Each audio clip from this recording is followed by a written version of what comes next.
Halo semuanya, perkenalkan nama saya Nimade Teddy Indriana dengan NIM 200555117. Pada kesempatan kali ini saya akan membuat kursor pada Command Prompt. Jadi sebelum itu, apa itu kursor? Jadi kursor merupakan suatu variabel yang digunakan untuk menampung hasil query yang terdiri atas lebih dari satu row record. Kursor di sini dibagi menjadi dua jenis, yaitu explicit dan implicit. Kemudian adapun tahapan dari kursor, yaitu yang pertama ada declare. Declare di sini digunakan untuk mendeklarasikan nama kursor yang dilanjutkan dengan struktur query select. Kemudian ada open. Di sini setelah dideklarasi, kursor harus dibuka terlebih dahulu sebelum digunakan. Kemudian ada fetch. Di sini fetch adalah perintah untuk mengambil isi kursor, yakni hasil query pada saat kursor tersebut dideklarasikan dan berikutnya ditampung ke dalam variabel. Kemudian ada close dan deallocate. Close merupakan perintah untuk menutup kursor, sedangkan deallocate digunakan untuk melepaskan. Kita langsung aja ke implementasinya. Pertama kita buka exam dulu. Kita start MySQL-nya. Dan kita minimize dan langsung buka CMD-nya aja. Kemudian kita masuk ke directory.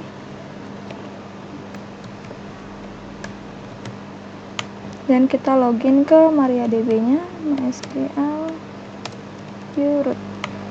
Oke, sudah berhasil. Kemudian kita akan coba bikin database.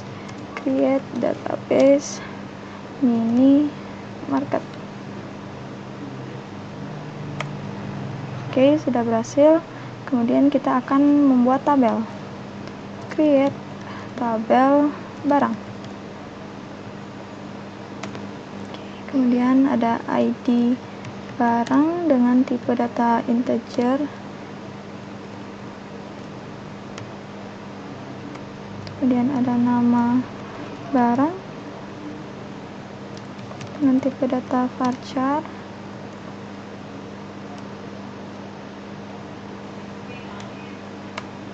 Kemudian ada jumlah dengan tipe data tinyInt. Kemudian kita set primary key-nya ke ID barang.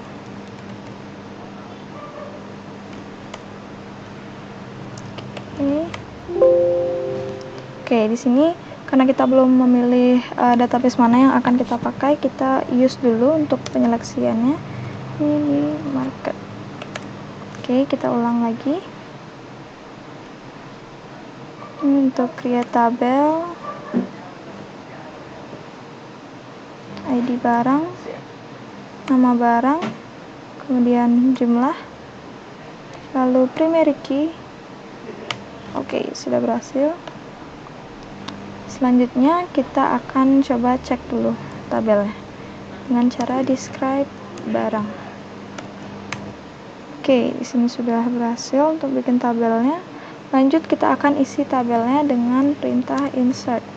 Insert untuk barang values.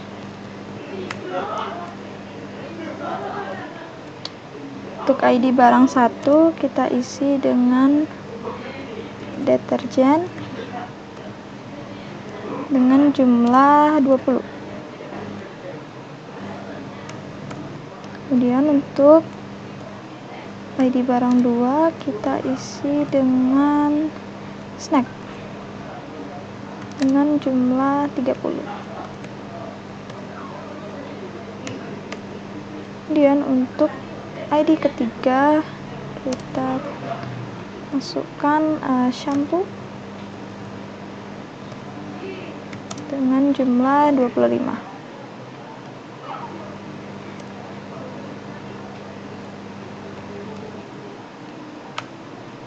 Oke, sudah berhasil. Kita cek lagi. Select. Kita coba tampilkan. Select from barang. Oke, jadi isi dari tabel barang ini sudah terisi. Selanjutnya kita akan membuat tabel lagi. Di sini saya akan membuat tabel pembeli.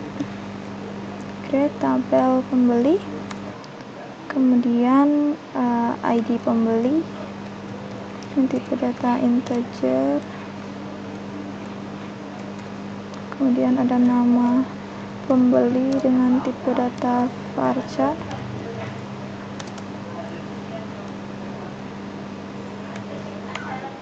lalu ada kita set primary key ke ID pembeli. Kemudian sudah berhasil, kita naikkan sebentar. Lalu kita cek tabelnya, describe pembeli. Sudah. Lalu kita akan isi datanya seperti tadi, insert into pembeli, values. Untuk ID pertama kita akan beri nama Dama. Kemudian untuk ID kedua kita beri nama Ajeng. Untuk yang ketiga kita beri nama Risma.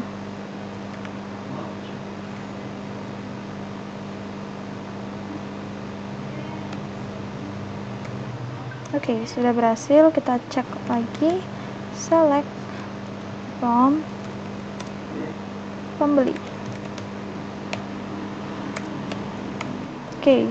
Untuk tabel pembeli juga sudah terisi. Kita buat tabel lagi. Kali ini kita membuat tabel pembelian. Create tabel pembelian. Ada ID pembelian dengan tipe data integer, ada ID pembeli, ini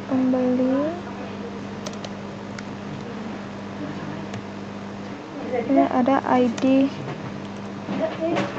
barang,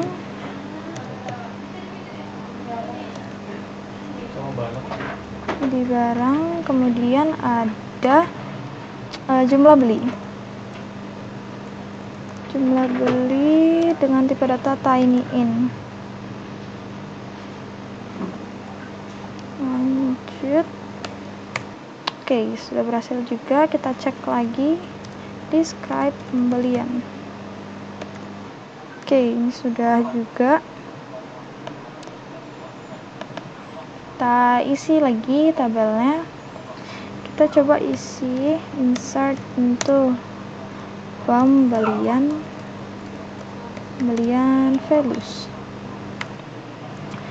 Kita coba untuk ID pembelian 1, kita masukkan ID pembeli 1, kemudian ID barang 3 dengan jumlah 5. Kemudian kita isi lagi untuk ID pembelian 2, ID pembeli 3, kemudian ID barang 1, kemudian dengan jumlah 10. Kemudian kita isi lagi 3, kemudian ID pembeli yang sama 1, kemudian ID barang yang sama juga dengan jumlah yang berbeda. Kita coba 15. Sudah berhasil. Jadi kita akan coba lihat hasil dari tabelnya. Select from pembelian. Di sini terlihat untuk ID pembeli, ada ID pembeli 1 dengan ID barang 3 dengan jumlah 5. Nah, selanjutnya ID pembeli 1 ini melakukan pembelian lagi dengan ID barang yang sama dengan jumlah yang berbeda. Nah, di sini jadi nanti kita akan buatkan tabel laporan untuk menjumlahkan data tersebut. Maka dari itu disinilah peran kursor agar kita bisa melakukan looping atau perulangan untuk menghitung data yang sama. sebelum ke kursor, kita harus membuat sebuah store procedure terlebih dahulu untuk menghitung total jumlah pembelian dari ID pembeli yang sama. Untuk membuat kursor, kita membuat store procedure dulu. Di sini kita ubah dulu delimiternya, delimiter slash. Nah, jadi delimiter ini adalah sebuah simbol untuk mengakhiri perintah yang awalnya dari titik koma kita gunakan, kita ubah menjadi slash. Oke, kita lanjut untuk membuat store prosedurnya. Create procedure total beli. Nah, kemudian kita atur parameternya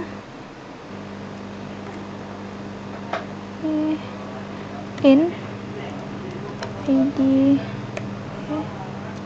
integer out sum integer. Nah, di sini kita gunakan parameter input. Jadi kita akan menginputkan ID pembeli di sini dengan ID pay ini. Kemudian di sini dengan tipe data integer. Lalu kemudian perintah out ini untuk menyimpan hasil dari proses store procedure total beli menggunakan perintah sum untuk menjumlahkannya.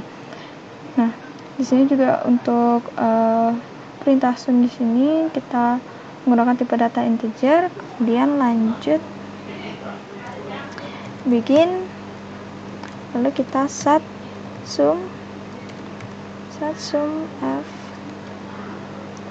dengan select sum jumlah beli from pembelian where ID pembeli sama dengan ID underscore pay.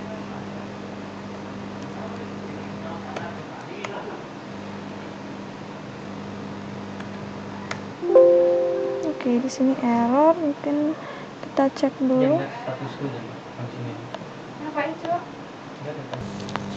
Oke, jadi sebelum kita membuat kursor, kita akan membuat store procedure. Di sini kita ubah delimiternya menjadi slash. Kemudian kita langsung create procedure total beli. Kemudian kita masukkan parameternya in id pay dengan tipe data integer. Kemudian ada perintah out sum f dengan tipe data integer.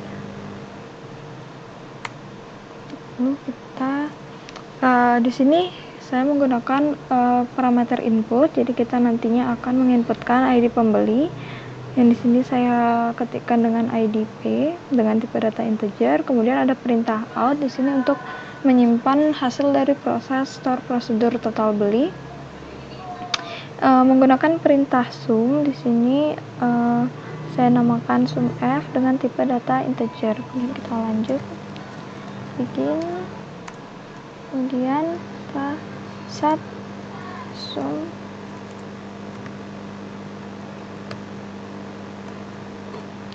select sum jumlah beli from pembelian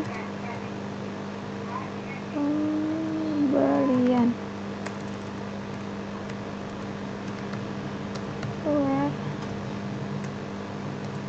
ID pembeli dengan ID underscore pay. Kita cek terlebih dahulu set sum select sum jumlah beli kemudian where ID pembeli. Oke, kemudian kita end slash. Oke, sudah berhasil. Jadi variabel sum f ini untuk menyimpan penjumlahan dari jumlah beli dari tabel pembelian, di mana ID pembeli di sini ini yang diinputkan tadi di parameter input. Kemudian kita sudah berhasil membuat store procedure total beli. Selanjutnya kita akan coba apakah store procedure ini dapat berjalan atau tidak. Kita coba call.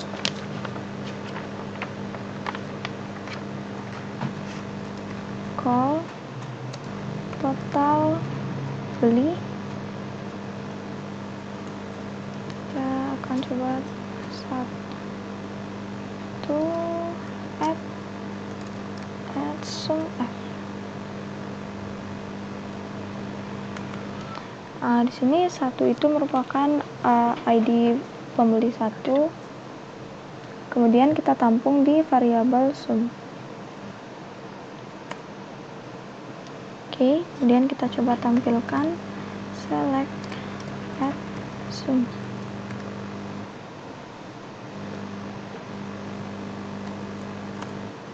Nah, jadi total barang yang dibeli dengan ID pembeli 1 itu ada 20 barang.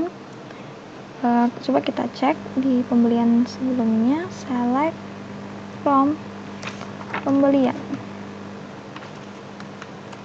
Oke, nah di sini kita bisa lihat yang tadi ya, untuk ID pembeli 1 itu dia melakukan 2 kali transaksi atau 2 kali pembelian dengan ID barang yang sama.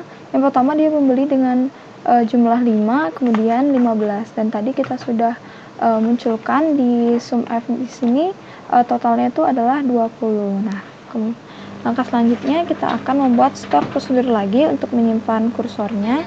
Namun kita harus membuat total tabel atau tabel laporan penjualan di sini terlebih dahulu. Kita akan membuat tabel laporan, create table laporan penjualan. Laporan penjualan dengan ID laporan penjualan tipe data integer,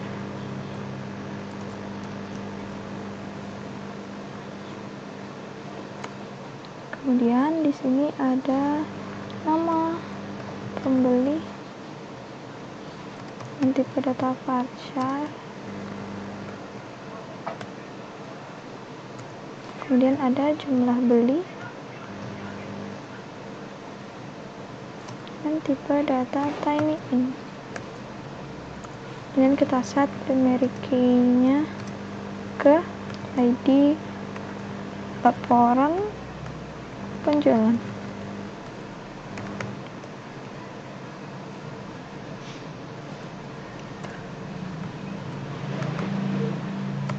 Oke, sudah berhasil. Kita lanjut untuk buat store prosedurnya. Kita ubah delimiter dulu. Delimiter slash. Kemudian kita create prosedur laporan penjualan, kemudian begin, kemudian declare ID underscore P dan tipe data integer, kemudian declare nama underscore P, tipe datanya varchar, lengthnya 100, kemudian declare dan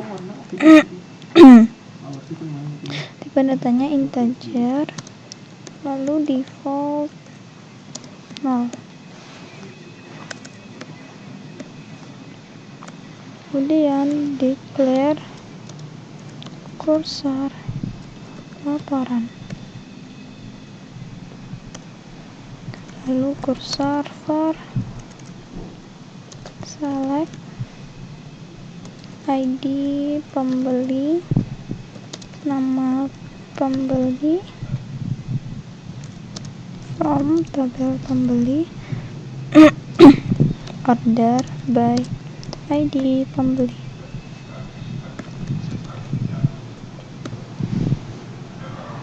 Kursor for select ID pembeli, oke. Kemudian declare continue handler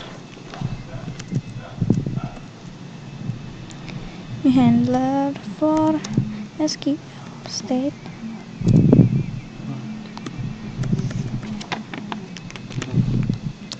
set done.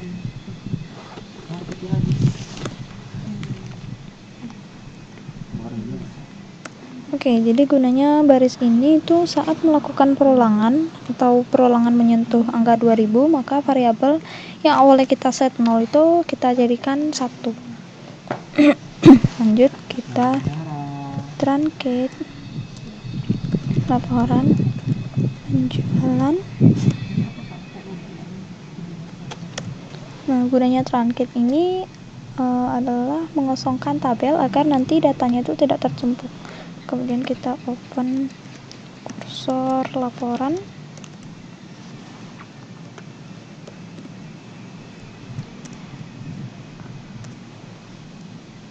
Nah, di sini kita open itu agar query dan hasilnya bisa disimpan pada memori. Setelah itu kita akan buat ulangan menggunakan while not done do. Oke, jadi selama done ini masih 0, maka dia akan melakukan perulangan. Lanjut, kita fetch kursor laporan into ID P, nama P,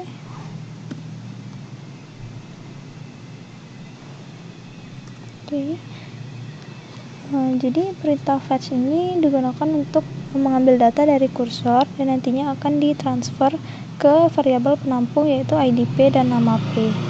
Kemudian fetch ini diletakkan di dalam looping yang nantinya akan berhenti ketika semua data dalam kursor itu selesai di fetch atau dipindahkan ke variabel penampung. Selanjutnya kita akan call total beli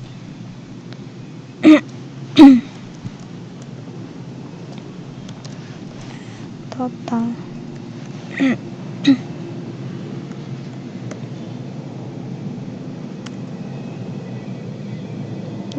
Oke, sudah. Kemudian kita akan buat kondisi di sini. If add total is null, then set add total sama dengan 0. Kemudian kita tutup kondisinya and if. Jadi semisal pembeli itu tidak membeli barang, maka totalnya akan diset ke 0. Setelah itu kita buat kondisi lagi. If not done, then insert into laporan penjualan values ID underscore P, nama underscore P, kemudian add total.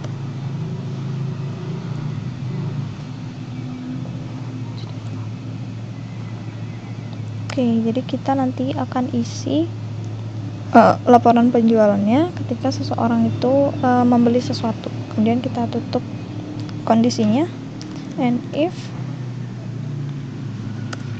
dan kita tutup juga perulangannya and while, kemudian kita close kursornya, close kursor laporan,